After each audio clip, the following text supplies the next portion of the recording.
Oui, alors, ému évidemment, et toutes les équipes sont à la fois très heureuses, très fières de ces résultats.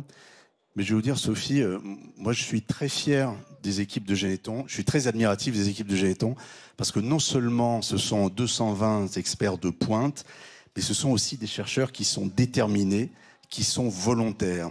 Ils sont volontaires pourquoi? Parce que les malades, les familles, on les voit tous les jours. Et je reconnais ici des visages que je vois moi tous les jours, régulièrement. Et on comprend leur impatience, et on comprend leur impatience légitime. Et cette détermination, elle a permis les résultats que vous voyez aujourd'hui. Cette détermination, ce travail acharné a permis ces victoires aujourd'hui. Oui, parce que c'est une collaboration entre vous, entre les familles, les chercheurs, les médecins.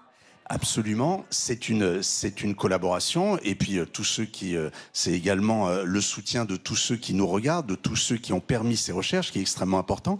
Et je vais vous dire que cette détermination, elle est sans faille.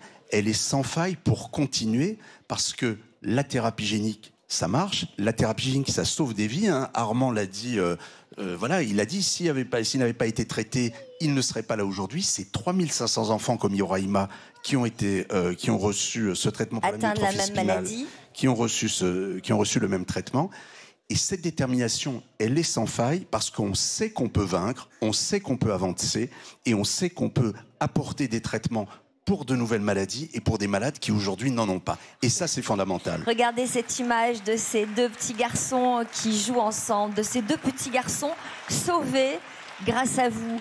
Est-ce qu'on peut dire, Frédéric, est-ce qu'on peut dire que le montant de ce compteur, c'est autant de programmes de recherche que vous pourrez financer, ou autant de programmes de recherche que vous pourrez poursuivre cette année?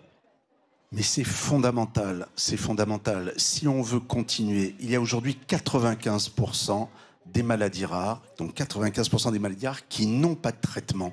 Ce qu'on sait aujourd'hui, c'est qu'on a les moyens scientifiques, on a les moyens technologiques, on a le cap, on sait où aller, et ces moyens et ces dons, ils sont fondamentaux pour pouvoir avancer. Ce sont des programmes pluriannuels. Il est hors de question que lundi, on aille voir des patients qui doivent rentrer dans un essai clinique et leur dire, vous savez quoi, mais il n'y a pas assez d'argent, donc l'essai clinique, on va l'arrêter. Il est hors de question que, par exemple, l'essai clinique qui est en cours pour la maladie de Crigler-Najjar, on dise, écoutez, il n'y a pas assez d'argent, on va arrêter l'essai pour Crigler-Najjar. Ça, c'est simplement inimaginable. Et puis ceux qui sont atteints de la myopathie de Duchenne, qui était la maladie emblématique à l'origine du Téléthon, c'est une maladie difficile à traiter, et là encore il y a des espoirs d'essais. On mettra peut-être quelques années avant de pouvoir tenter ces essais sur des enfants, mais ça sera très coûteux. Oui, c'est extrêmement coûteux. Aujourd'hui, il y a un peu moins de 20 projets, un peu moins de 20 thérapies qui sont en cours de développement à Généton, à des stades de développement différents.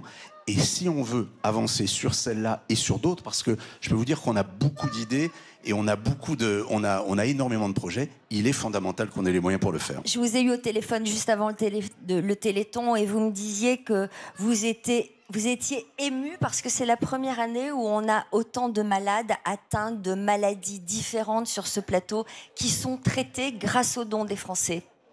Oui, oui, évidemment, je suis ému, mais à l'émotion, vraiment, je préfère la détermination, parce que c'est ça qui va nous faire avancer. C'est ça qui va nous faire avancer. On a des experts, on a un cap, on sait où on veut aller, et ça, c'est important qu'on ait les moyens pour le faire.